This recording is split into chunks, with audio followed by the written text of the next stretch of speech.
Tuhan terjadi atas bangsa kami, Bapak. Haleluya, haleluya. Kami berseru memanggil nama-Mu, Yesus. Kami berseru memanggil nama-Mu, Yesus. Hanya Kaulah pertolongan kami. Haleluya, haleluya. Haleluya. Pemulihan-Mu terjadi atas bangsa ini.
bersyukur Tuhan Yesus. Kami bersyukur Tuhan. Naikkan syukur-Mu pada pagi hari ini di hadapan Tuhan. Dengan kerendahan hati, dengan hati yang hancur pada pagi hari ini, datang bersyukur di hadapan Tuhan. Terima kasih Yesus. Terima kasih Bapa yang baik. Biarlah damai Tuhan atas Indonesia. Damai atas Indonesia. Damai Tuhan atas keluarga kami. Damai Tuhan atas pribadi kami Tuhan. Terima kasih Tuhan Yesus. Terima kasih Bapa yang baik. Engkau yang mengambil alih ibadah kami Tuhan. Kami serahkan ibadah ini Tuhan. Demi kemuliaan nama-Mu Tuhan. Datanglah kerajaan-Mu. Jadilah kehendak-Mu Tuhan di tempat ini seperti di surga. Terima kasih Tuhan Yesus. Perlindungan Tuhan ada atas kami. Malaikat Tuhan berjaga-jaga atas kami Tuhan. Terima kasih Tuhan Yesus. Kami percaya Tuhan, kuasa Tuhan terjadi. Hadirat-Mu Tuhan memenuhi umat-Mu yang hadir pada pagi hari ini Bapa. Sehingga kami pulang dari tempat ini, kuasa Tuhan, damai sejahtera Tuhan, iman yang teguh Tuhan ada atas setiap kami Bapa. Di dalam nama Tuhan Yesus, di dalam nama Tuhan Yesus, kami tabiskan ibadah ini. Haleluya. Sama-sama katakan amin. Haleluya. Berikan kemuliaan bagi Tuhan Yesus. Haleluya. Saya percaya roh yang ada di dalam kita lebih besar dari roh yang ada di dalam dunia ini. Amin. Amin. Saya percaya Tuhan Yesus juru selamat kita satu-satunya. Kita mau memuji Tuhan, meninggikan nama Tuhan. Kita mau katakan King of Majesty.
kita berbeda suku, kaum, dan bahasa, tapi kita disatukan Tuhan. Amin. Kita mau bermaksud bagi Tuhan. Amin. Haleluya.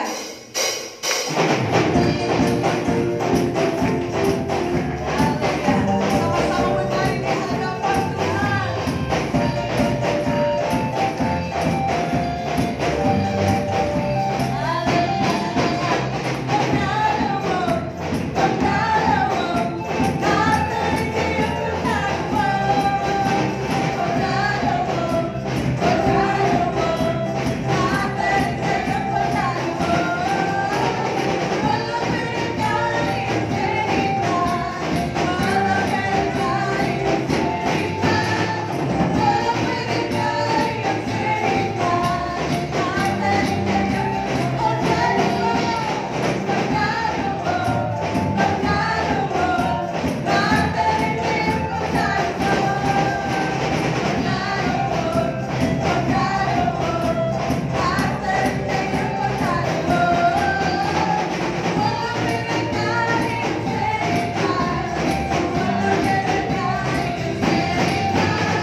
kembali.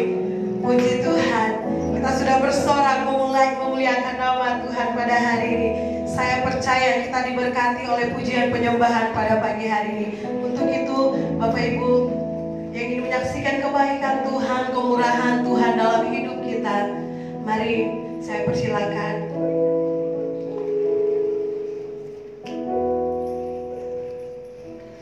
Haleluya. Kita mau masuk dalam kebenaran firman Tuhan. Kita mau masuk lebih dalam lagi dalam hadirat-Nya Tuhan. Terima kasih Tuhan Yesus. Kami sudah bersorak memuliakan nama-Mu Tuhan. Biarlah Tuhan Yesus, Engkau memakai hamba-Mu Tuhan, berfirman pada hari ini Tuhan. Biarlah lewat kebenaran firman-Mu Tuhan Yesus, iman kami semakin teguh, iman kami semakin kuat di dalam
kuasa-Nya selalu baru tiap hari.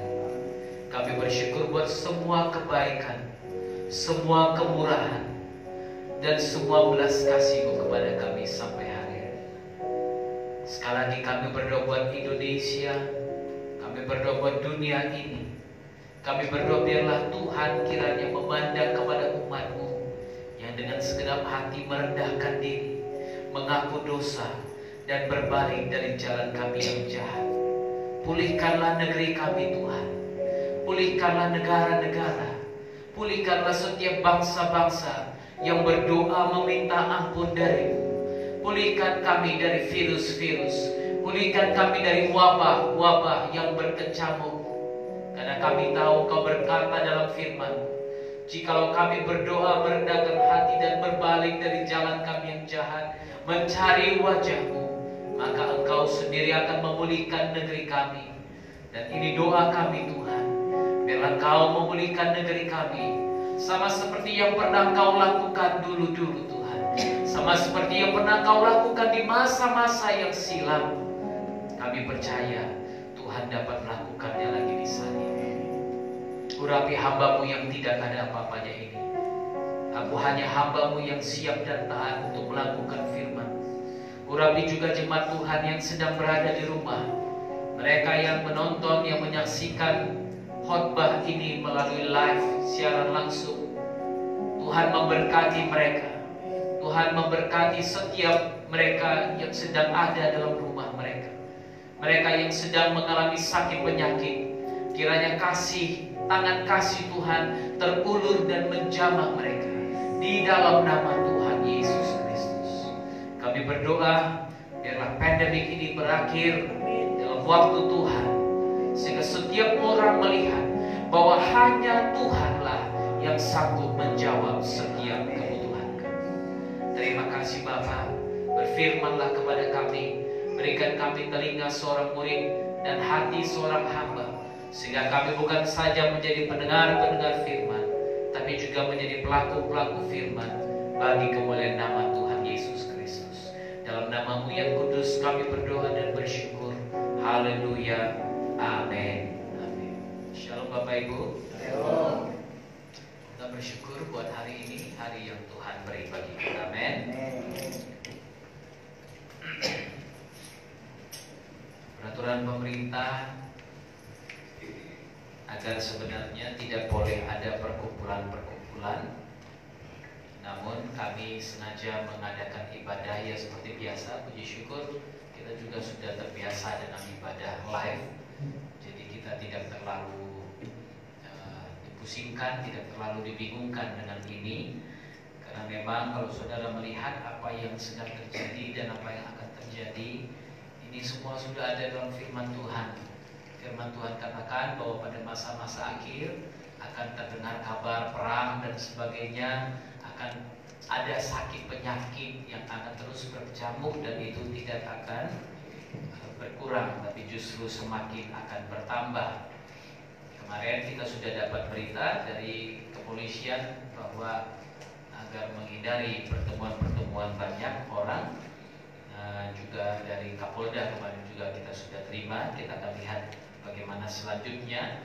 Tapi kami di gereja ini kami akan tetap datang, kami akan tetap melayani saudara, apakah saudara menyaksikan dari rumah atau saudara hadir. Karena sama seperti dokter-dokter yang bertugas di rumah sakit untuk melayani orang-orang yang sakit, saya rasa panggilan kami sebagai hamba Tuhan juga seperti itu. Ya, kami akan tetap melayani saudara apapun risikonya. Cuma kalau saudara merasa memang saudara akan beribadah di rumah, silakan beribadah di rumah, karena tidak ada yang memberikan paksaan. Saya juga agak mengatakan kalau Anda beribadah di rumah imannya berkurang atau Anda tidak punya iman, tapi orang yang beribadah di sini juga bukan berarti orang itu juga tidak beriman, tidak percaya kepada apa yang dikatakan dokter. Tapi saudara, hidup itu adalah pilihan yang kita buat. Amin. Setiap pilihan yang kita buat satu hari akan menentukan bagaimana kita pada akhirnya. Dan kemarin saya juga dengar dari salah seorang menteri yang mengatakan kemungkinan besar kalau di Indonesia virus ini atau pandemik ini bisa berakhir sampai tahun 2022. Nah, saudara bayangkan kalau ini berakhir di tahun 2022, maka firman Tuhan yang katakan bahwa kerinduan akan firman itu, mendengarkan firman itu akan menjadi sangat luar biasa. Orang akan mulai merindukan firman Tuhan, dan mungkin disitulah saatnya kita bisa melihat siapa yang sungguh-sungguh mencari Tuhan dan siapa yang hanya sekedar saja mencari Tuhan. Baik saudara, kita akan lihat firman Tuhan dari surat Yudas. Hanya satu pasal di sini, Yudas pasal yang pertama, pasal 1, mulai dari ayat yang ketiga sampai ayat yang ke-23. Atau kita selesaikan saja sampai akhir. Kita akan baca berganti-gantian. Saya baca ayat 3, saudara baca ayat 4, dan demikian selanjutnya sampai ayat yang ke-25. Ayat 3 saya bacakan, Yudas pasal 1 ayat 3. Demikian firman Tuhan. Saudara-saudaraku yang kekasih, sementara aku bersungguh-sungguh berusaha menulis kepada kamu tentang keselamatan kita bersama, aku merasa terdorong untuk menulis ini kepada kamu dan menasihati kamu, supaya kamu tetap berjuang untuk mempertahankan iman yang telah disampaikan kepada orang-orang kudus.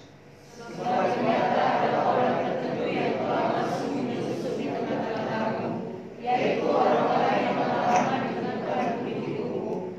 Mereka adalah orang-orang yang fasik, yang menyalahgunakan kasih karunia Tuhan kita untuk melecehkan kaum bangsa mereka, dan yang menyangkal satu-satunya penguasa dan Tuhan kita Yesus Kristus.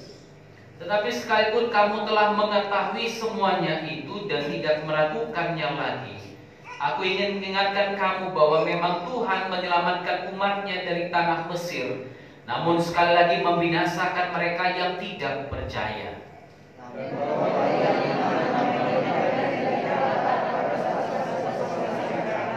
Tetapi yang meninggalkan tempat kediaman mereka dengan bertumbuh lagi di dalam dunia kekelaman sampai kemenangan pada hari besar. Sama seperti Sodom dan Gomora dan kota-kota sekitarnya yang dengan cara yang sama melakukan percabulan dan mengejar kepuasan-kepuasan yang tak wajar, telah menanggung siksaan api kekal sebagai peringatan kepada semua orang. Namun demikian orang-orang yang memiliki dunia ini juga menunjukkan hukum mereka dengan kuasa Tuhan serta menjadi semua yang mulia di surga. Tetapi penghulu malaikat Mikael ketika dalam suatu perselisihan bertengkar dengan iblis mengenai mayat Musa, tidak berani menghakimi iblis itu dengan kata-kata hujatan, tetapi berkata, kiranya Tuhan menghardik engkau. Akan tetapi mereka menunda segala sesuatu yang tidak mereka ketahui, dan justru apa yang mereka ketahui dan melaluinya, seperti binatang yang tidak berakal, itulah yang mengakibatkan kebinasaan mereka. Celakalah mereka karena mereka mengikuti jalan yang ditempuh Kain, dan karena mereka oleh sebab upah menceburkan diri ke dalam kesesatan Bileam, dan mereka binasa karena kedurhakaan seperti Korah. Mereka kehilangan modal dalam perjamuan kasih-Mu, di mana mereka tidak malu-malu melahap dan hanya mementingkan dirinya sendiri. Mereka bagaikan awan yang tak berair, yang berlalu ditiup angin. Mereka bagaikan pohon-pohon yang dalam musim gugur tidak menghasilkan buah, pohon-pohon yang terbantu dengan akar-akarnya dan yang besar sekali. Mereka bagaikan ombak laut yang ganas, yang membuihkan keaiban mereka sendiri. Mereka bagaikan binatang-binatang yang baginya telah tersedia tempat di dunia kekelaman untuk selama-lamanya.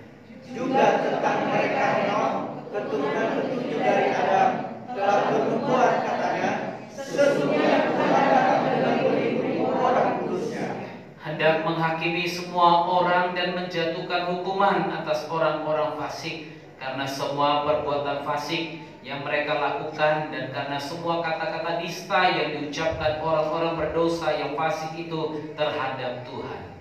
Mereka itu orang-orang yang menggerutu dan mengeluh tentang kasihnya, hidup memenuhi hawa nafsunya, tetapi mulut mereka mengeluarkan perkataan-perkataan yang menyeramkan, dan mereka menjilat orang untuk mendapat keuntungan. Tetapi kamu saudara-saudaraku yang kekasih, ingat Ingatlah apa yang dahulu telah dikatakan kepadamu oleh rasul-rasul Tuhan kita Yesus Kristus.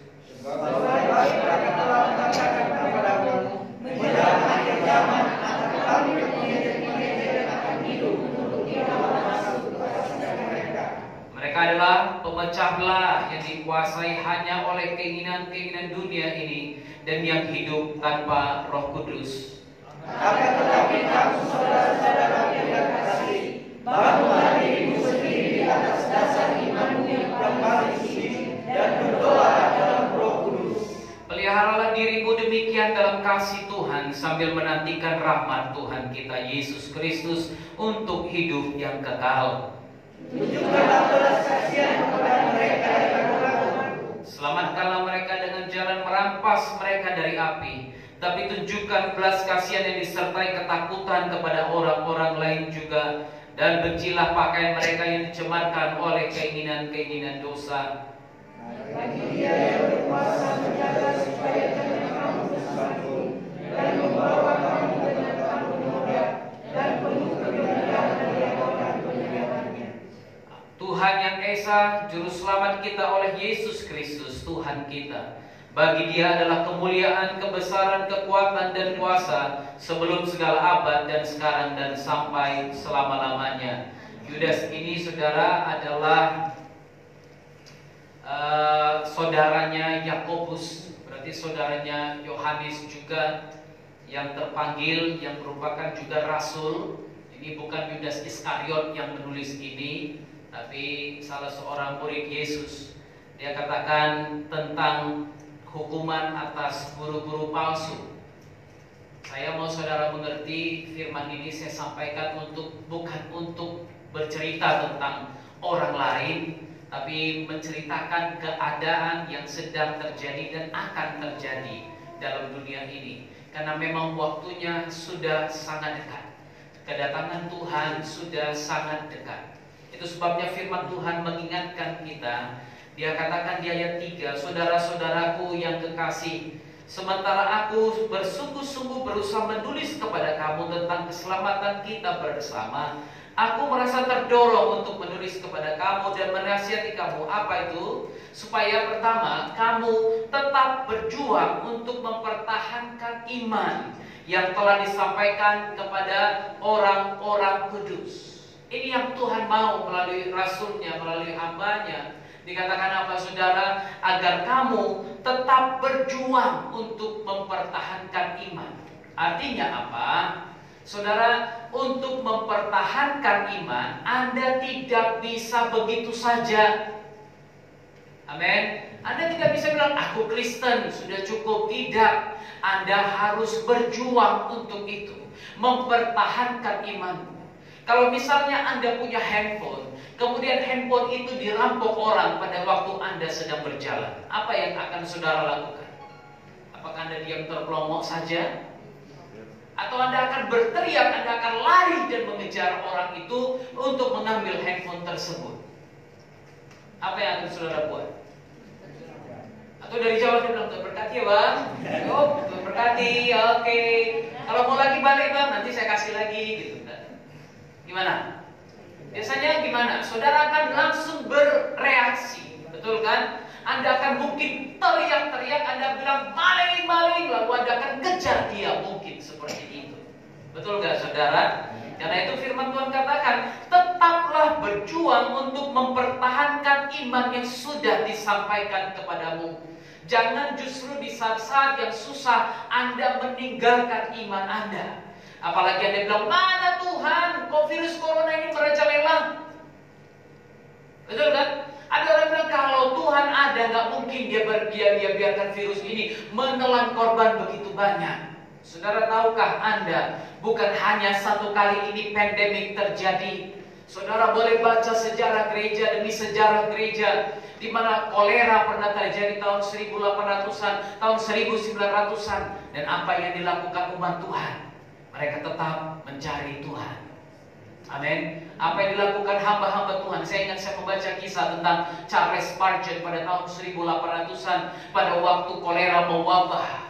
Setiap rumah ada yang mati. Setiap rumah ada yang mati. hamba-hamba Tuhan ini datang. Mereka biasanya orang tidak berani pegang virus-virus ini, korban-korban karena virus ini. Apa yang akhirnya mereka lakukan? Mereka datangi setiap rumah, mereka angkat semua mayat-mayat, mereka kuburkan mayat-mayat. Bahkan mereka juga yang menggali lubang, karena gak ada yang berani menggali lubang.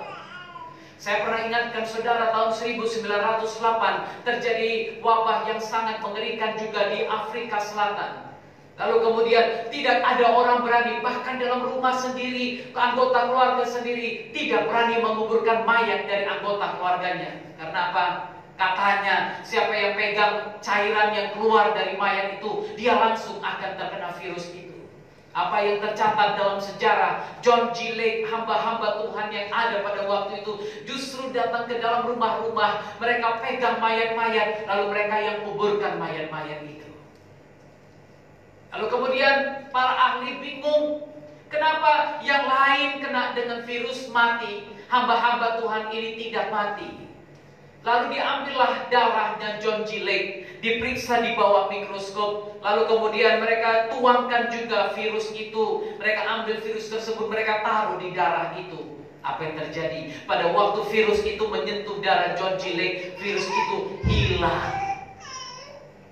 Saudara, iman harus dijaga. Iman harus dipertahankan. Agar Anda tahu bahwa Tuhan yang engkau sembah adalah Tuhan yang luar biasa. Amin. Haleluya. Tapi saya nggak mau katakan kalau orang yang tidak beribadah, gereja yang tidak beribadah, bukan berarti mereka tidak beriman. Ya, mereka hanya belajar taat saja dengan peraturan yang ada. Loh, Pak Oktav nggak taat nih berarti. Ya namanya streaming, saudara, kan nggak mungkin saya streaming sendiri, harus ada pemain musik gitu kan. Jadi ya tetap saja, kalau saudara mau datang silakan, tugas kami tetap mendoakan saudara. Anda sakit parah pun Anda datang ke sini, saya akan tetap mendoakan saudara, karena memang itu tugas saya. Kalau Bapak mati gimana? Saya mati, saya tahu pulang ke rumah Bapak di surga. Amin. Inilah saatnya kita buktikan hidup bagiku adalah Kristus dan mati bagiku adalah keuntungan. Saudara harus belajar siap kapanpun kematian itu datang. Mau suamimu yang meninggal, mau istrimu yang meninggal, mau anak-anakmu yang meninggal, harusnya kau sudah belajar bisa menerimanya saat ini.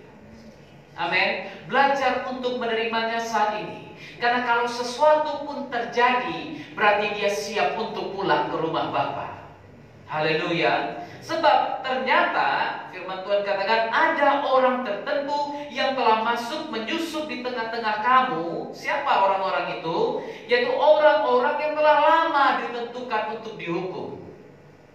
Mereka ini orang-orang fasik yang menyalahgunakan kasih karunia Tuhan kita untuk melampiaskan hawa nafsu mereka, dan yang menyangkal satu-satunya penguasa dan Tuhan kita Yesus Kristus. Akan muncul orang-orang seperti ini, orang-orang yang akan mengajarkan kepada saudara LGBT bisa diterima, orang-orang yang mengajarkan kepada saudara bahwa seks sebelum menikah bisa diterima. Akan muncul orang-orang seperti ini, orang-orang yang mengajarkan Injil yang lain, orang-orang yang mengajarkan kabar baik yang lain yang bukan baik sebenarnya. Tapi bagi sebagian orang kelihatannya seperti kabar baik. Tapi firman Tuhan katakan akan muncul orang-orang yang telah lama ditentukan untuk dihukum. Sebenarnya memang orang-orang ini target Tuhan untuk dihukum memang. Karena apa? Firman Tuhan katakan kalau ada di antara kamu yang menyesatkan orang lain, sebaiknya dia diikat dengan batu kilangan, batu besar maksudnya, lalu dicemplungkan ke dalam sumur. Saudara ngerti mengerikannya kiasan itu. Artinya apa? Janganlah sampai ada orang yang menyesatkan orang lain. Demikian juga saya di sini. Saya juga berdiri dengan hati-hati. Jangan sampai ada yang berpikir bahwa saya sedang menyesatkan orang lain. Dengan apa? Dengan mengajak Anda tetap beribadah. Bukan, saya nggak ngajak Anda beribadah. Saya mengajak Anda tetap beriman kepada Tuhan. Anda yang nonton di rumah, saya mengajak Anda untuk tetap beriman kepada Tuhan. Agar Anda tahu bahwa tidak ada jalan lain, tidak ada alasan untuk bisa lolos. Haleluya. Orang-orang ini datang untuk memanfaatkan apa yang Tuhan beri. Masuk ke dalam gereja untuk apa? manfaatkan gereja, mencari keuntungan dan memuaskan hawa nafsunya. Betul kan saudara? Karena ternyata memang dalam gereja banyak sekali orang-orang yang bisa dimanfaatkan, bisa diajak untuk sesuatu yang tidak benar juga. Ayat 5, tapi sekalipun kamu telah mengetahui semuanya itu dan tidak meragukannya lagi, aku ingin mengingatkan kamu bahwa memang Tuhan menyelamatkan umatnya dari tanah Mesir. 400 tahun orang-orang Israel menanti perbudakan di tanah Mesir. Berarti sekitar 4 generasi. Mereka menanti kapan Tuhan. Mereka menangis kepada Tuhan. Mereka menjerit kepada Tuhan. Tuhan, selamatkan kami. Keluarkan kami dari perbudakan ini. Mereka menanti itu. Tuhan selamatkan umatnya dari Mesir. Namun apa yang terjadi? Tuhan juga membinasakan mereka yang tidak percaya. Tuhan benci ketidakpercayaan. Orang yang tidak percaya, orang yang ragu-ragu, orang yang mendua hati, Tuhan tidak suka. Makanya Yakobus bilang apa?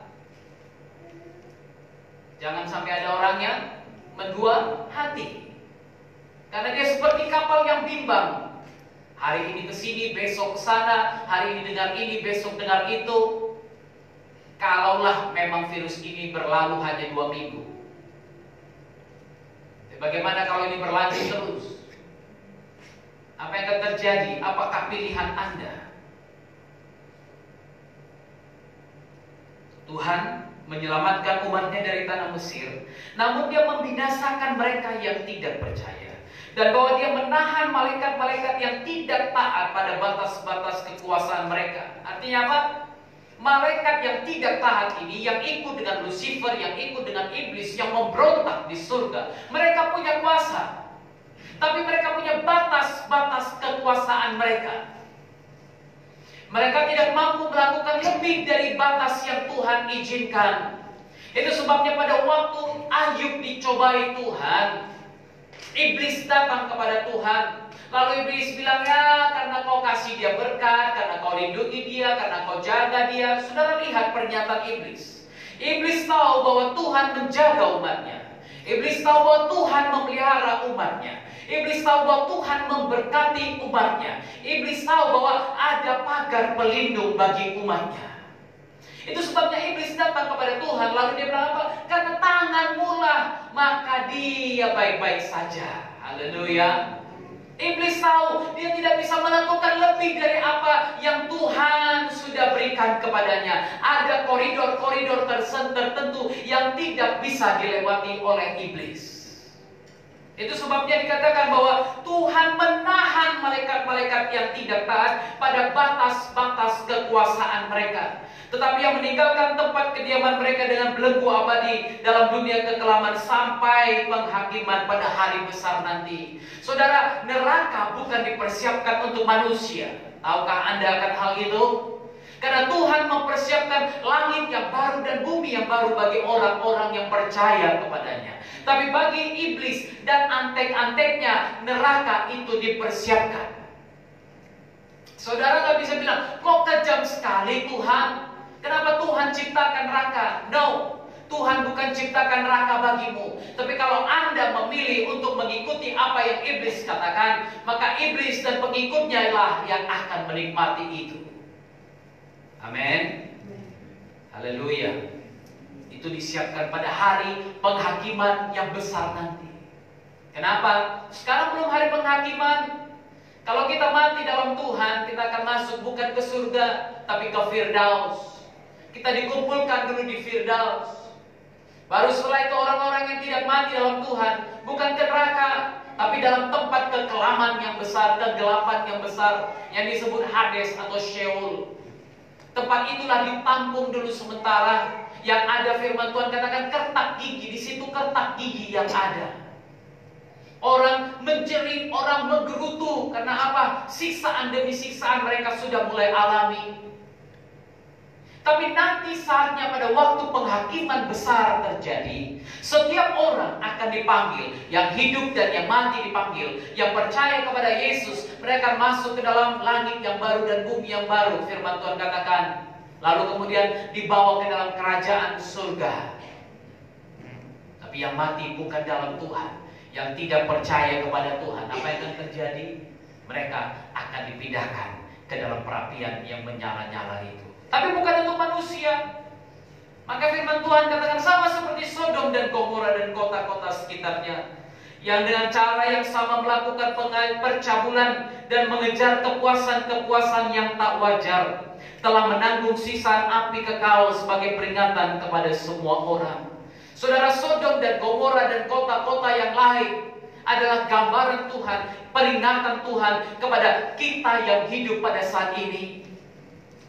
Kemarin saya membaca di sebuah kota di Amerika Serikat, mereka sedang berjuang di kota Virginia. Mereka sedang berjuang untuk melegalkan seks tanpa pernikahan. Jadi siapapun bisa lakukan hubungan seks kapanpun dia mau, dimanapun dia mau. Tidak ada yang bisa melarangnya. Di Virginia, Amerika Serikat, itu daerahnya Pak Bruce. Mereka sedang melakukan itu. Dan firman Tuhan mencatat, ini apa yang terjadi di Sodom dan Gomora adalah peringatan Tuhan bagi kita. Anda bisa saja mengejar kepuasan yang tidak wajar dalam seks pada saat ini, karena kita hidup dalam dunia yang gila seks. Anda bisa kejar itu, Anda bisa buat apa saja yang Anda buat. Tapi saudara, di sana ada satu penghukuman yang menanti. Penghukuman yang menanti. Kalau Anda tidak bertobat, maka api neraka yang akan menjadi jawabannya. Itu sebabnya firman Tuhan ingatkan kita berkali-kali. Galatia, kepada jemaat di Galatia, Paulus mengingatkan. Kepada jemaat di Roma, Paulus mengingatkan bahwa orang-orang yang melakukan hubungan-hubungan homoseksual, orang-orang yang melakukan tindakan-tindakan yang tidak benar, tidak mendapat bagian dalam kerajaan surga. Ini terus-menerus diingatkan oleh firman Tuhan. Namun demikian, orang-orang yang bermimpi-mimpian ini juga mencemarkan tubuh mereka. Tetap juga udah diperingatkan, udah ditegur oleh Tuhan, udah dihakimi oleh Tuhan, tetap juga mencemarkan tubuhnya. Makanya saya pernah katakan di Indonesia sendiri survei yang terjadi yang dilakukan. Saudara tahu, tingkat HIV positif tinggi justru ada di daerah-daerah Kristen juga. Pulau Nias, Tanah Karo, Tapanuli. Apakah kurang gereja di situ? Enggak. Di mana-mana gereja juga kok. Orang mudanya ke gereja, iya, ke gereja. Kor lagi tiap minggu.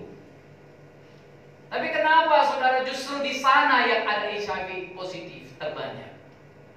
Kenapa? Mereka hanya dengar firman, tapi tidak menjadi pelaku firman. Zaman ini saudara akan dengar hal-hal yang lebih parah-parah dari itu. Saudara akan dengar anak-anak hamba Tuhan melakukan dosa-dosa yang keji.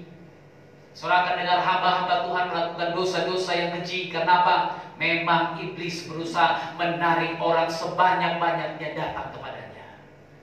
Sama seperti Yesus yang Bapa di surga 2000 tahun yang lalu berseru memanggil kita untuk datang kepadanya. Iblis juga bekerja dengan sangat gigih untuk memanggil orang-orang datang kepadanya. Yang dia tawarkan lebih enak, ya kan? Datang gereja, pendeta khotbah bilang jangan berzina, jangan mencuri, jangan membunuh. Iblis bilang apa? Santai bro, zaman udah berubah kok. Gak apa-apa kok berzina, gak apa-apa kok selingkuh, gak apa-apa kok buat yang lain-lain, gak apa-apa. Biasa itu orang lain, tetangga sebelah juga buat gitu. Tetangga sebelah punya 3 lagi, kau baru 2. Ya kan? Iblis akan sampaikan hal-hal seperti itu. Iblis akan bilang apa? Abraham dulu punya 4, Salomo punya 1000, Daud punya banyak. Wah, kau belum ada apa-apanya bro. Belum. Ya kan? Iblis bilang apa? Alah, jangan takut. Salomo punya harta berlimpah-limpah. Kau korupsi dikit-dikit aja pun takut. Kalau nggak korupsi kapan kau kaya? Iblis kan bilang gitu-gitu, saudara. Ya kan? Orang-orang yang bermimpi-mimpian ini firman Tuhan julukinya. Orang-orang yang mimpinya untuk bisa menikmati hidup, ini mereka juga mencemarkan tubuh mereka dan menghina kekuasaan Tuhan. Mereka menghina kekuasaannya Tuhan. Mereka menghina otoritasnya Tuhan. Kenapa? Tuhan bilang jangan berzina, dia berzina. Tuhan bilang jangan membunuh, dia membunuh. Tuhan bilang jangan mencuri, dia mencuri. Tuhan katakan jangan bersaksi dusta, dia bersaksi dusta. Dia menghina kekuasaan Tuhan. Kenapa? Sudah ada koridornya, sudah ada batas, tapi tetap dilanggar, tetap dilawan. Dia menghina kekuasaan Tuhan, serta menghujat semua yang mulia di surga. Gak ada itu Tuhan. Dia hujat Tuhan. Kalau Tuhan ada, gak mungkin ada pandemik, gak mungkin ada virus. Manusia mulai menghujat Tuhan. Saudara lihat ini. Manusia mulai menghujat Tuhan. Harusnya di saat-saat seperti ini manusia semakin takut akan Tuhan. Tapi apa yang terjadi? Iblis memutarbalikkan situasi. Sehingga apa? Manusia mulai mempertanyakan, adakah Tuhan yang sanggup membereskan masalah ini?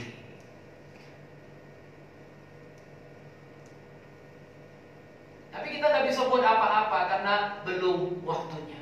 Ayat 9 katakan, tapi penghulu malaikat Mikael ketika dalam suatu perselisihan bertengkar dengan iblis mengenai mayat Musa, tidak berani menghakimi iblis itu dengan kata-kata hujatan, tapi berkata, kiranya Tuhan menghardik engkau. Mikael ini berhadapan dengan iblis, dengan Lucifer, bertempur. Dia tidak berani menghujat iblis sekalipun. Kenapa? Tetap ada janji Tuhan sebelumnya. Ada otoritas Tuhan sebelumnya. Itu sebabnya iblis masih diizinkan bekerja. Itu sebabnya roh-roh lain masih diizinkan bekerja. Kenapa? Tuhan tidak dapat mengingkari janjinya.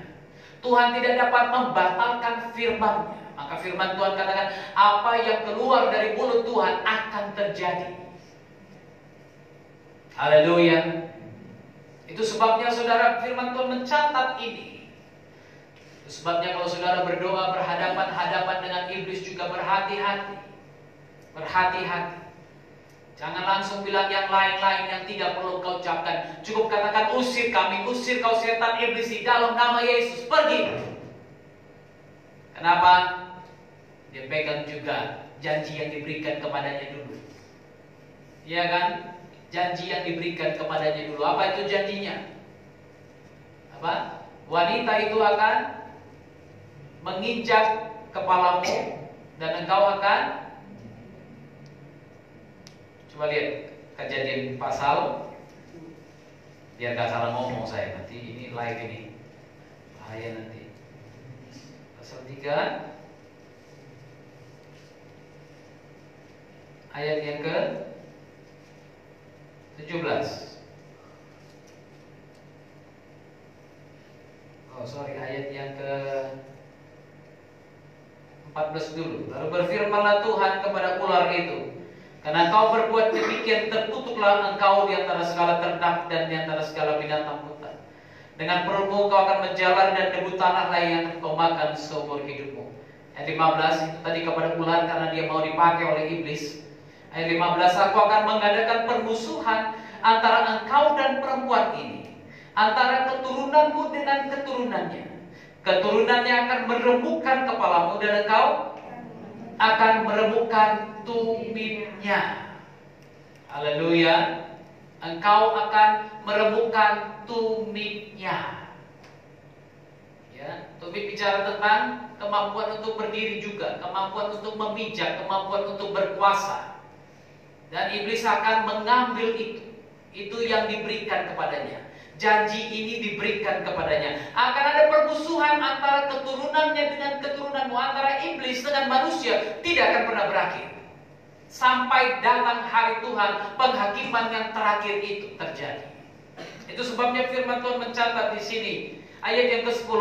Akan tetapi orang-orang ini lagi, mereka yang disebut di ayat 4 tadi, orang-orang tertentu itu menghujat segala sesuatu yang tidak mereka ketahui. Dan justru apa yang mereka ketahui dengan nalurinya seperti binatang yang tidak berakal, itulah yang mengakibatkan kebinasaan mereka. Mereka menghujat firman Tuhan.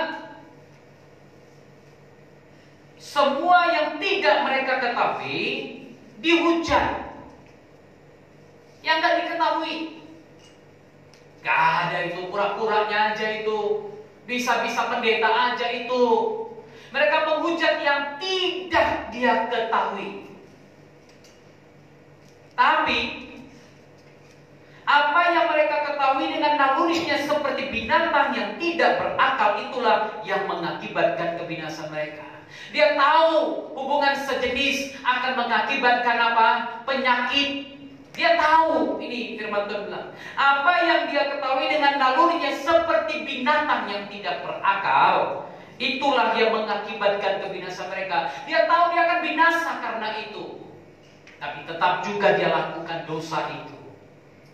Dia tetap lakukan apa yang menurut nalurinya baik, tapi yang tidak dia ketahui dia hujat. Gila gak ini orang? Yang gak dia ketahui dia hujat. Yang dia ketahui tahu salah, tetap dia buat. Tapi inilah manusia pada zaman ini. Celakalah mereka, karena mereka mengikuti jalan yang ditempuh Kain. Apa jalan yang ditempuh Kain? Jalan kecemburuan. Cemburu membawa kepada kebinasaan, kepada pembunuhan. Orang yang cemburu, saudara lihat lambat laun, arahnya kemana? Kalau nggak merusak diri sendiri, merusak orang lain, ya kan? Makanya istri-istri jangan terlalu cemburuan. Suami-suami juga jangan terlalu cemburuan. Amin. Kenapa? Kecemburuan akan membawa engkau ke pintu-pintu yang lain. Sudah mengerti maksudnya? Lihat Kain, cemburu kenapa? Persembahan adiknya diterima oleh Tuhan. Lalu apa yang terjadi? Dia marah dengan Tuhan. Lalu dia membuat apa? Dia membunuh adiknya, adik kandungnya sendiri. Dia bunuh. Itu sebabnya saya katakan kecemburuan akan membawa Anda kepada pintu-pintu yang lain. Amin. Gak perlu sikit-sikit cemburu, saudara. Haleluya. Ada yang cemburu-cemburuan di sini? Gak ada ya? Baik-baik semua di sini kan? Lihat suaminya bicara sama perempuan lain, langsung dia bilang, selingkuh kau, sama siapa kau selingkuh? Ada orang bilang, istri kau dibonceng laki-laki lain. Wah, langsung keluar kantor, dia lari dari kantor, bawa pisau dia butikkan istrinya. Naik gojeknya istri. Yang nyampe kan lupa bilang bahwa dia dibonceng laki-laki lain pakai kopi Gojek. Dia lupa bilang. Dia marah, dia cemburu. Celakalah mereka karena mengikuti jalan yang ditempuh Kain. Makanya jangan gampang jadi pencemburu. Haleluya. Karena setiap orang yang pencemburu akan masuk kepada pintu gerbang yang lain. Engkau akan terbawa kepada pintu-pintu gerbang yang lain yang akan membuat engkau binasa. Yang kedua, jangan tempuh jalan siapa? Bileam yang sebab upah menceburkan diri ke dalam kesesatan. Saudara tahu Bileam siapa? Seorang nabi yang dipanggil untuk mengutuk orang-orang Israel. Kasih uang dia. Dia pergi ke atas gunung, dia lihat perkemahan Israel, dia kutuk Israel dari atas. Ya dimarah Tuhan. Keledai yang dia naikin waktu mau jalan ke atas gunung itu gak berani jalan. Kenapa? Dia lihat mereka Tuhan dengan pedang terhunus berdiri di hadapannya. Kalau Anda tidak mau taat kepada Tuhan, apa yang akan terjadi? Tuhan pakai binatang untuk bicara pada manusia. Kalau manusia tidak mau taat kepada Tuhan, maka Tuhan bisa pakai binatang untuk bicara kepada Anda supaya Anda taat. Dia pukul-pukul keledainya, tapi keledai itu gak mau jalan. Akhirnya keledai itu bicara. Jangan sampai anjing yang sedang Anda potong untuk Anda makan, tiba-tiba Tuhan pakai untuk bicara. Hei, tobat kau. Masih lumayan keledai ini masih hidup. Anjing sedang Anda potong, udah mati, tiba-tiba mulutnya bicara. Hati-hati saudara. Dosa kedua adalah keserakahan. Tadi kecemburuan, Kain. Yang kedua keserakahan. Dia mau ambil bagian yang bukan miliknya. Sebagai hamba Tuhan, sebagai nabi yang berbicara untuk mendatangkan kebaikan, seharusnya dia tidak menyampaikan kutuk kepada orang Israel. Tapi saudara tahu firman Tuhan katakan, siapa yang mengutuki kau akan dikutuk. Siapa memberkati kau akan dikutuk. Itu diberkati, itu janji Tuhan. Amin. Siapa yang memberkati diberkati, siapa yang mengutuk dikutuk. Bileam mau mengutuk orang Israel, tapi setiap kali kutukan yang diucapkan, kata-kata yang keluar apa? Berkat, berkat, berkat. Sampai yang bayar dia bilang, kau kupanggil untuk ngutukin, kau pula ucapkan berkat padanya. Saudara lihat bagaimana Tuhan kita mampu mengubah kutuk menjadi berkat. Amin. Sekalipun orang mengutuki engkau, tapi itu tidak akan datang kepadamu. Karena firman Tuhan bilang, kutuk tanpa alasan seperti burung layang-layang yang berkeriapan, yang berterbangan. Gak ada alasan, gak akan hinggap kemana-mana.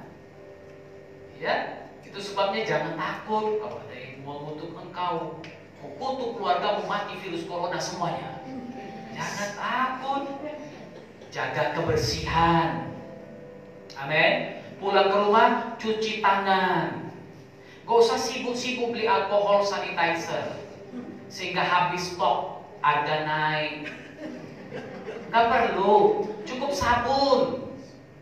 Di rumah nggak perlu beli kaporit, nggak perlu beli alkohol untuk siram lantai, nggak perlu. Kemarin saya sudah kirim di grup kita kan. Cukup pakai apa? Biclean 1 sendok, Soclean 4 sendok, apalagi ada beberapa saudara, tinggal pakai itu. Gak usah sibuk-sibuk stok obat-obat mahal. Kenapa? Obat-obat yang biasa saja cukup untuk menyembuhkan engkau. Tinggal apa? Kalau ada simptom-simptom seperti itu, istirahatlah di rumah. Makanya saya bilang jemaat, kalau Anda sakit jangan dulu beriman ke dalam gereja ini. Amin. Istirahat aja ke rumah, di rumah, gak apa-apa, kami maklumi itu. Ya kan? Kami maklumi itu. Tinggal di rumah. Anda mau suruh kami perjamuan kudus terakhir di rumah, kami datang. Amin. Mana tahu saudara udah berat kali ini Pak, ruang isolasi penuh semuanya Pak. Bayangin cuma 15 kamar. Mau ketakutan kayak mana? Kalau ada apa-apa pun ya berarti isolasi di rumah sendiri dulu kan. Makanya kalau sudah tahu, stop itu. Demam, tunggu dulu. Oke, kan biasa sebenarnya. Tapi kita udah kebiasaan salah sih. Flu-flu, ingus keluar anak sekolah. Aku bayar mahal dulu. Karena bayar mahal, anak dipaksa sekolah. Ingus-ingusan pun harus sekolah. Ya kan? Aku ingat dulu aku digitukan bapakku juga. Sakit kepala Pak. Sekolah kau, gak mau tahu aku kok sakit kepala atau gak sekolah. Anakku ini paling enak loh. Ya kan? Sakit kepala dari ingus ya udah aku usah sekolah. Jangan sampai yang lain kena. Dari dulu saya udah buat, waktu dia masih sekolah saya udah bilang begitu. Kenapa? Saya belajar seperti itu. Nenek saya seperti itu, bersin langsung tutup. Iya. Batuk tutup. Minum air hangat. Karena virus itu mulai di sini. 4 jam dia bertahan di sini dulu. 4 hari 4 jam baru dia. Pokoknya kan ada saya kirim gambarnya. Minum air hangat.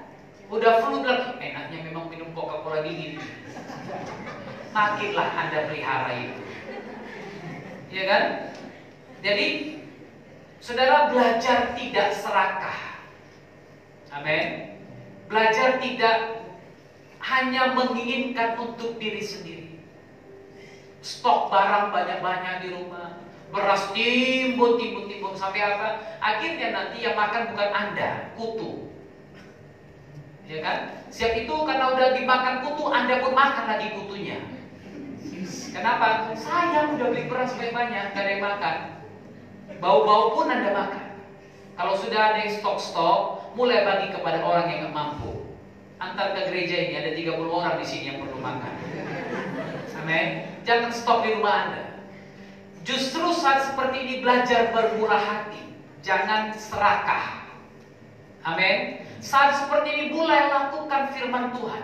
Bagi yang ada padamu. Kalau kau punya 2 baju, berikan 1 baju kepada orang lain. Kalau kau punya 3, berikan lagi kepada orang lain. Haleluya. Ini saatnya Anda melakukan firman. Jangan serakah. Jangan serakah.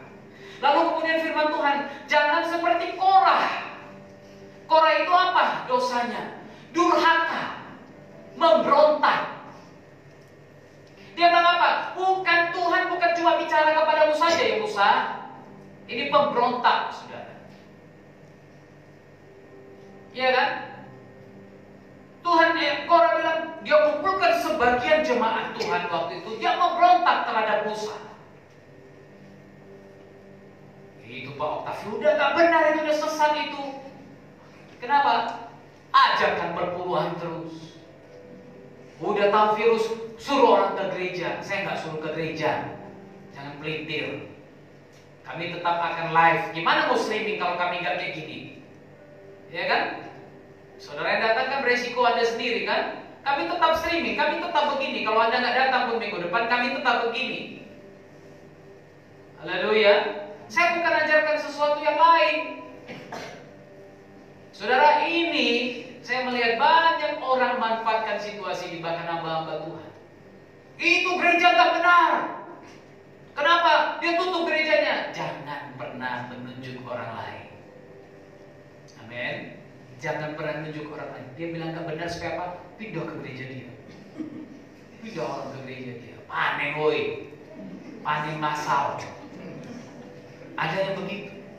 Tapi Anda juga jangan tunjuk orang lain yang masih beribadah misalnya.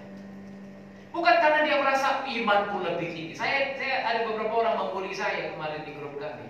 Waktu ditanya masih ibadah, masih saya bilang. Oh iyalah Bapak kan penulis buku imanku petualanganku. Bapak pasti punya iman besar. Haleluya dalam hatiku. Enggak aku balas. Bapak kan pasti orang yang sangat beriman. Enggak aku balas, saya diamin aja. Biarin aja. Anjing menggonggong kafilah berlalu kok. Ya kan? Ku anggap aja lah sebagai yang itu. Pertama, kecemburuan. Kedua, keserakahan. Ketiga, kedurhakaan. Berhenti memberontak, saudara. Berhentilah memberontak. Berhentilah melawan hamba-hamba Tuhan. Anda gak cocok, silakan get out aja. Ya kan? Anda gak cocok, ngapain? Buat grup, buat geng, pindahin orang semua, ngapain? Capek kali. Siap itu geng Anda pecah lagi nanti. Ya kan? Kenapa? Dalam geng itu pun ada orang yang ragu-ragu, ada orang yang belum pasti, ada orang yang belum tentu berpihak kepadamu. Cuma karena bilang, ayo datang, kita makan pangsit tiap minggu nanti. Gitu kan? Ayo datang, kita makan BPK tiap minggu. Tempat otak babi hutan aja ya. Ya kan? Saudara, akan muncul orang-orang begitu. Tapi nanti tiap minggu kok kasih lu gak BPK. Lama-lama BPK terus, gak tahan, bosan juga aku. Ya kan? Punya menu-menu lain lah. Kari kambing kek, nasi biryani kek. Haleluya. Mereka inilah firman Tuhan bilang, noda dalam perjamuan kasihmu. Kuman ini, kuman.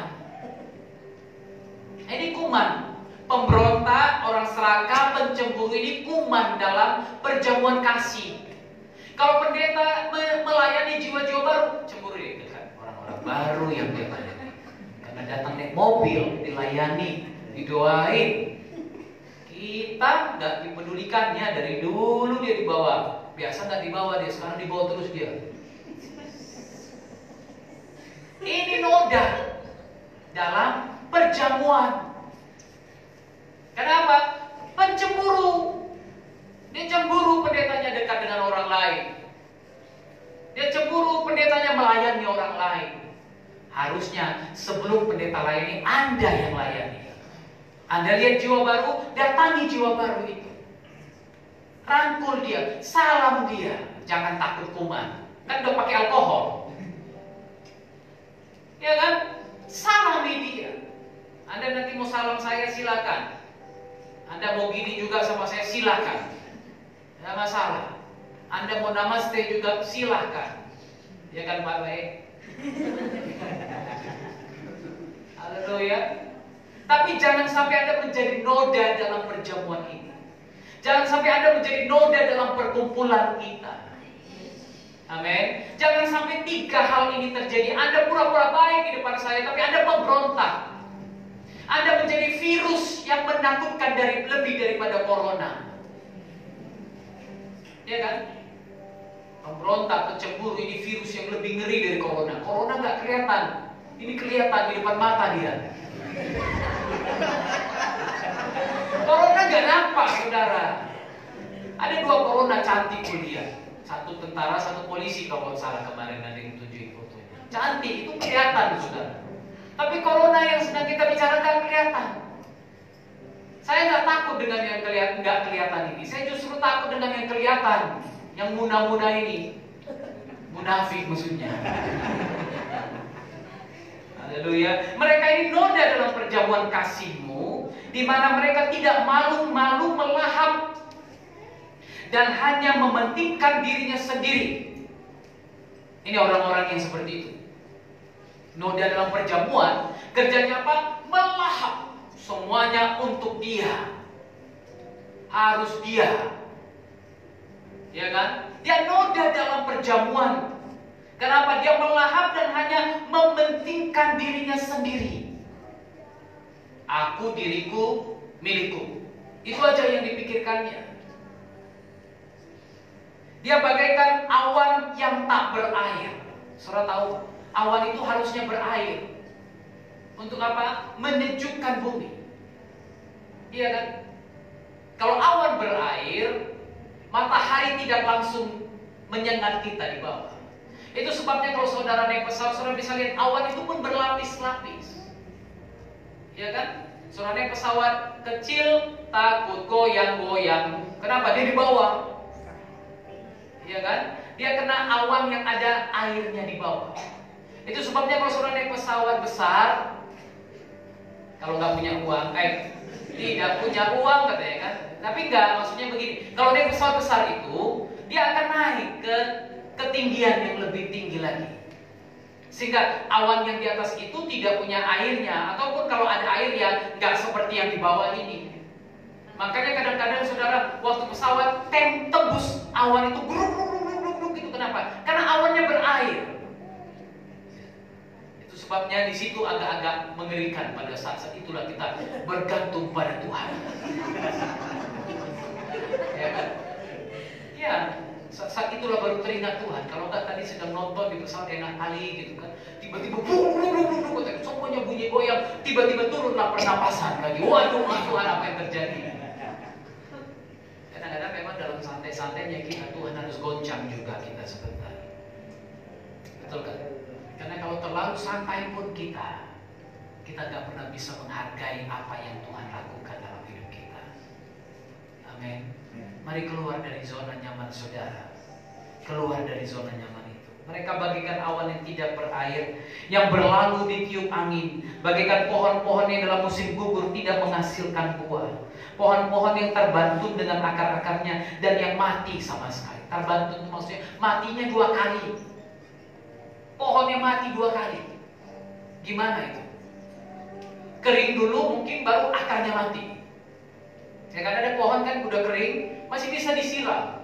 Tapi orang-orang ini, kata firman Tuhan, seperti noda dalam perjamuan kudus. Dia udah mati memang gak bisa disiram lagi. Kenapa? Ayat yang sebelumnya, mereka itu memang telah ditetapkan untuk dihukum. Sini masuk predestinasi.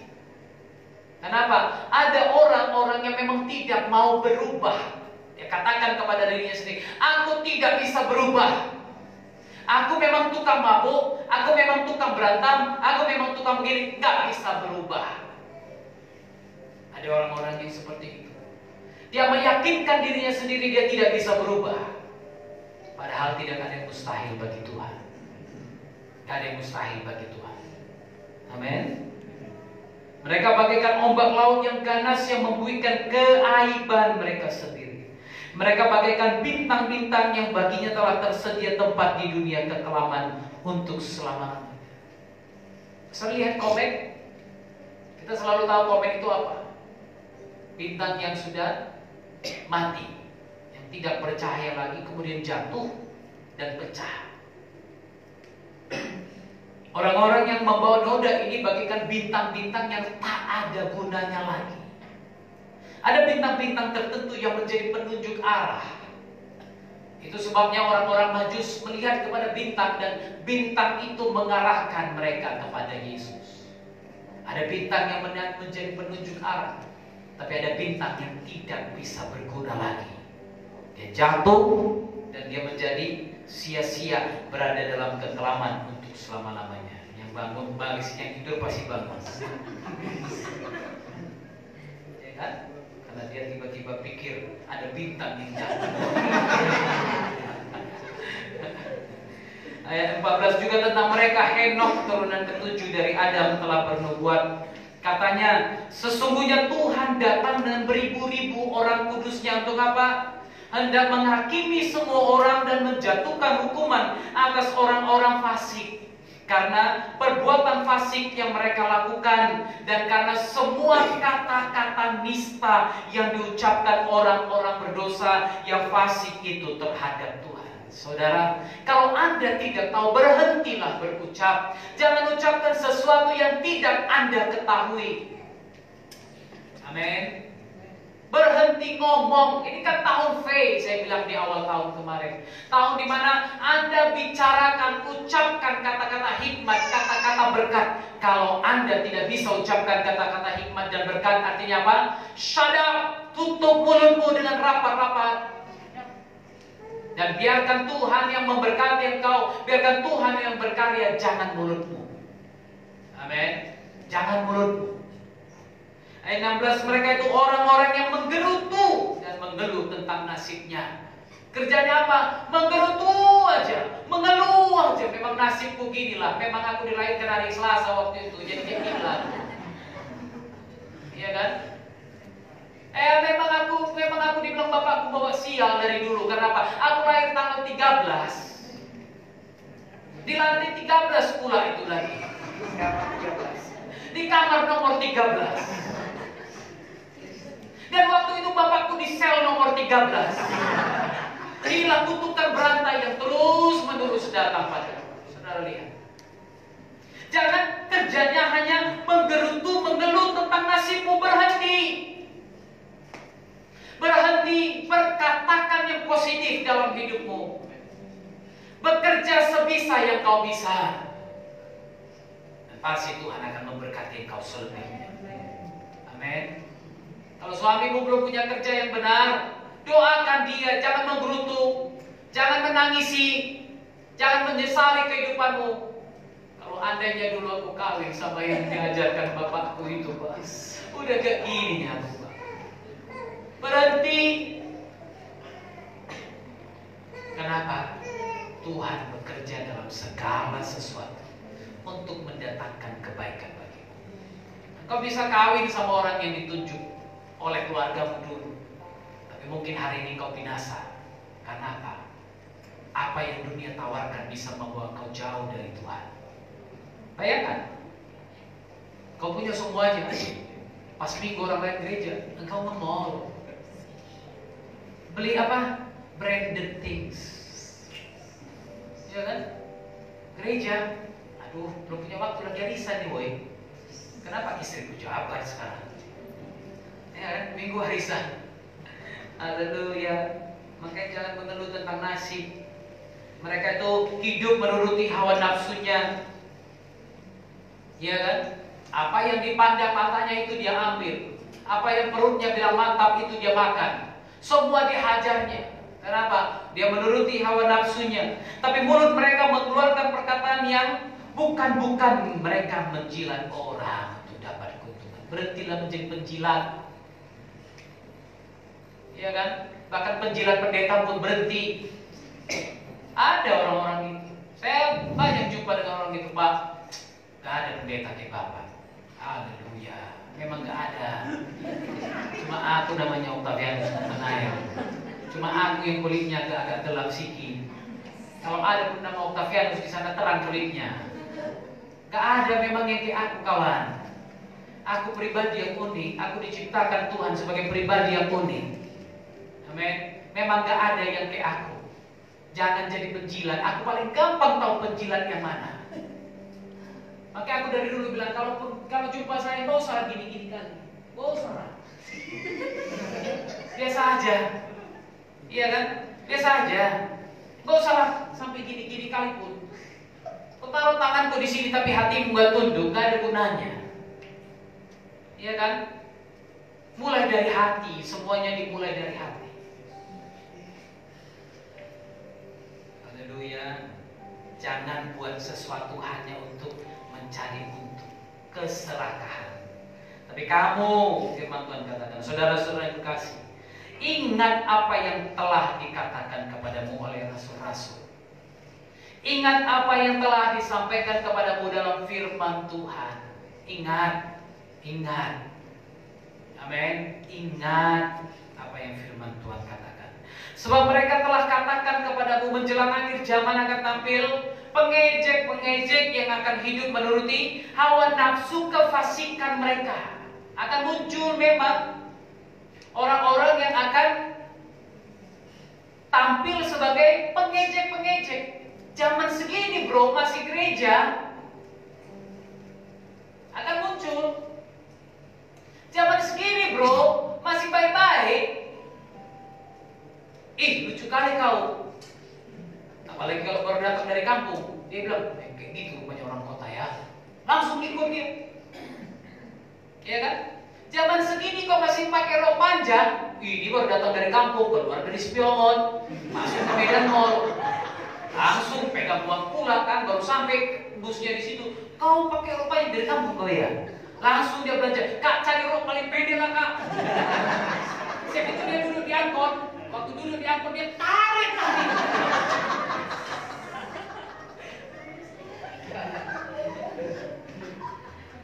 Akan tampil pengejek-pengejek, tapi kamu jangan gitu. Gak apa-apa kau pakai rok panjang. Gak apa-apa. Gak usah terlalu ikut-ikut modis sekali. Iya kan? Bapak-bapak bentar-bentar ke gym. Gak tau di gym paling banyak homo sekarang. Waduh, bui. Ngomong, halo guys. Ngeri loh, ngeri. Saya takut ke gym salah satunya karena itu juga. Oh, samping kelihatan apa besi. Pokoknya diangkat besi sampai awal lihat. Oh, badan kekar rumah. Hati-hatilah, anak-anak muda, wanita gadis-gadis, lihat yang merotot-rotot belum tentu dia memang matanya kepadamu. Tiba-tiba matanya kepada cowok yang di sampingmu itu, yang kalau kau itu, matanya ke situ. Kau pikir dia lihat kepadamu, ternyata dia sama cowok yang di sampingmu. Hati-hati. Akan datang yang begini-begini, akan tampil pengejek-pengejek, akan hidup menuruti hawa nafsu kefasikan mereka. Mereka ini pemecah belah dalam keluarga, ya kan? Muncul dia, anak yang baik-baik diubahnya jadi pemecah belah. Anak yang baik-baik diubahnya jadi pemberontak. Anak yang baik-baik diubahnya jadi anak-anak yang tidak mau dengar nasihat orang tua. Kalau kau anak-anak muda punya kawan yang seperti itu, tinggalkan dia. Itu gak layak jadi kawanmu. Kalau ada kawanmu yang bilang, zaman segini kau masih angkat telepon bapakmu, pukul dia pakai handphone itu. Gak apa-apa, datang sama saya tadi, Pak, kau tahu handphone ku hancur, kenapa? Ku pukul kawanku yang bilang gini, Pak, nanti ku gantikan, gak apa-apa. Betul, kau usah minta sama bapakmu, aku yang gantikan. Handphone ku ini kalau perlu ku kasih.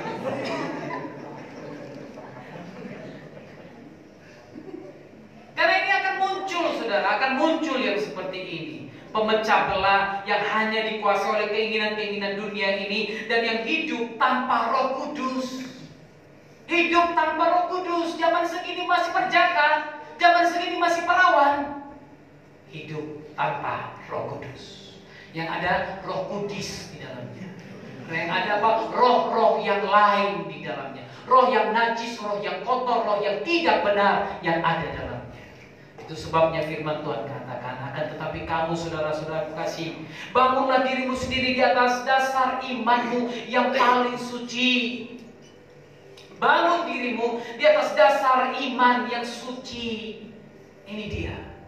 Kalau dasar imanmu dulu kurang kudus, kurang suci, saatnya kau introspeksi diri dulu. Kenapa kau datang ke dalam gereja? Cari cewekkah dulu? Cari cowokkah dulu? Biar dapat istri yang takut Tuhan kah? Biar dapat suami yang takut Tuhan? Minta Tuhan pulihkan ini. Bangun dasar imanmu di dasar yang paling suci. Dan berdoalah dalam Roh Kudus. Shanda kabayora lama yukarana nama syekha. Minta Roh Kudus menuntun Anda. Tadi malam Tuhan bangunkan saya melalui satu mimpi. Aku berarti mulai tua, saudara. Dan aku banyak bermimpi sekarang. Saya mimpi tentang seorang hamba Tuhan yang lama kami tidak jumpa. Saya bangun, saya doakan dia, lalu saya WA dia. Tadi pagi dia menjawab saya, "Thanks Octave, thanks Jesus Christ." Kenapa? Pas yang kamu bilang. Suaminya baru meninggal dan dia diangkat juga jadi pendeta. Haleluya. Bangun dasar imanmu dalam dasar yang paling kudus. Dan berdoa dalam Roh Kudus. Jangan takut berdoa dalam Roh Kudus. Jangan takut salah. Ada orang gak berani berbahasa roh karena takut salah, Pak. Jangan. Lebih baik kau salah dan Tuhan koreksi, daripada kau tidak berani berdoa dalam Roh Kudus. Karena akhir zaman, kalau kau tidak peka kepada Roh Kudus, engkau akan diombang-ambingkan dunia. Engkau akan diombang-ambingkan berupa-rupa angin pengajaran, kata firman Tuhan. Yang satu bilang begini, yang satu bilang begitu, yang satu bilang seperti ini. Engkau akan diombang-ambingkan. Karena itu berdoalah dalam Roh Kudus. Pelihara dirimu demikian dalam kasih Tuhan. Pelihara dirimu. Artinya apa? Rawat dirimu dalam kasih Tuhan. Jangan rawat dirimu dalam kasih yang lain. Jangan cari kasih di tempat yang lain, tapi carilah kasih dalam Kristus. Itu kasih yang sejati. Aku gak dapat kasih bapakku, Pak, karena bapakku tukang mabuk, tukang pukul. Jangan cari kasih di tempat yang lain. Jangan cari kasih di laki-laki yang lain. Kau akan kecewa. Tapi peliharalah dirimu dalam kasih Tuhan. Nantikan dia. Sambil menantikan Tuhan kita Yesus Kristus untuk hidup yang kekal. Pelihara diri dalam kasih dan terus nantikan kedatangannya. Tak lama lagi Tuhanku datanglah, bawa saya masuk sana. Tak lama lagi Tuhanku datanglah, bawa saya masuk surga. Firman Tuhan bilang, berbahagialah orang-orang yang mati dalam Kristus saat ini, karena berakhirlah penderitaan mereka. Kalau kau mati sekarang, berarti berakhir penderitaanmu. Amin. Nantikan Yerusalem yang baru itu. Nantikan Tuhan. Tunjukkan belas kasihan kepada mereka yang ragu-ragu. Kalau ada orang yang ragu-ragu, tunjukkan belas kasihan kepada mereka. Jangan menghakimi mereka. Tapi apa? Tunjukkan belas kasih. Rangkul mereka. Bawa mereka dalam Kristus. Tunjukkan kasih Kristus kepada mereka. Selamatkan mereka dengan jalan, merampas mereka dari api. Kalau anakmu yang sedang jauh dari Tuhan, rampas dia. Kalau istrimu sedang jauh dari Tuhan, rampas suamimu yang jauh dari Tuhan, rampas dia. Jangan bilang nantilah Pak, kan ada waktunya Tuhan. Itu gak merampas namanya. Haleluya. Kalau belum ancam sih, macam-macam kau gak gereja lagi, kau mulai minggu depan, jangan coba kau tidur di sebelahku. Bilang. Haleluya. Mungkin cara ngerampasnya kayak gitu. Iya kan? Tapi jangan lama-lama. Gak boleh. Iya kan? Kenapa gak tidur sama dia? Gak gereja Pak, 3 bulan kusiksa dia. Salah. Iya kan? Ada orang kemarin datang sama saya konseling. Saya tanya, bagaimana hubungan suami istri? Ya, gitulah Pak. Aku pun malas lihat dia. Oh, pantas suamimu jajan ke tempat lain. Kau udah malas lihat dia? Ya kan?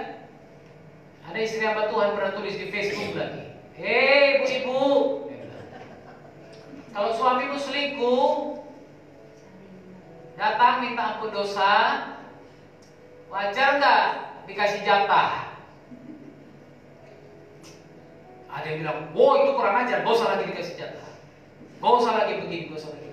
Ya itu, makanya saya ngerti kenapa keluargamu berantakan. Karena kau gak lakukan firman Tuhan. Istri, tunduk pada suami. Suami, kasihi istrimu. Kasihi dia. Sayangi dia. Amin. Pelihara dia seperti biji matamu. Haleluya. Selamatkan mereka dengan jalan merampas mereka dari hati. Tapi tunjukkan belas kasihan yang disertai ketakutan, respect, bukan ketakutan dalam arti negatif. Tapi ketakutannya respect kepada orang-orang lain juga. Bencilah pakai mereka yang dicemarkan oleh keinginan-keinginan dosa. Jangan lagi dekat pada dosa. Anda kan tahu berapa lama umur kita. Amin. Tapi percayalah orang-orang yang ada dalam lindungan Tuhan tetap dipelihara oleh Tuhan. Tapi kalaupun kita harus pulang ke rumah Bapa, mulailah berhenti berbuat dosa. Mulailah berhenti melakukan keinginan-keinginan dosa. Agar apa saudara? Agar kita bisa pulang ke rumah Bapa dalam keadaan sempurna. Haleluya. Mari tutup mata saudara.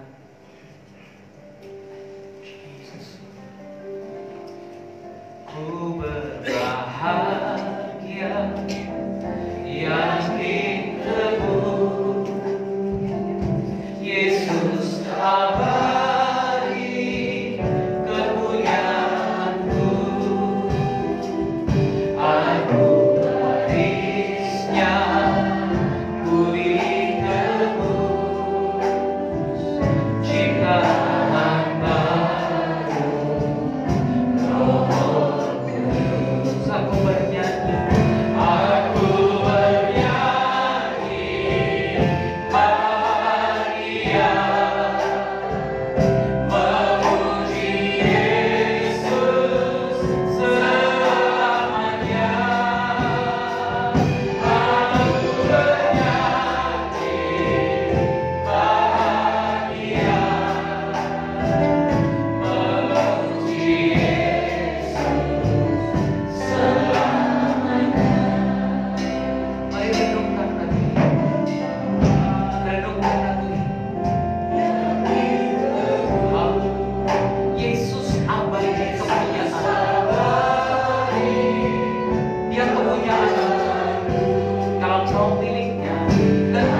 pewarismu. Karena kami ditebus oleh darah-Mu dan kami diangkat menjadi anak. Karena itu kami tidak perlu khawatir dengan dunia. Kami berbahagia karena Engkau segalanya bagi kami. Barang siapa memiliki anak, dia memiliki segala-galanya. Hari ini kami punya Yesus dan kami tahu kami punya semuanya. Apa yang dunia tidak punya ada pada kami.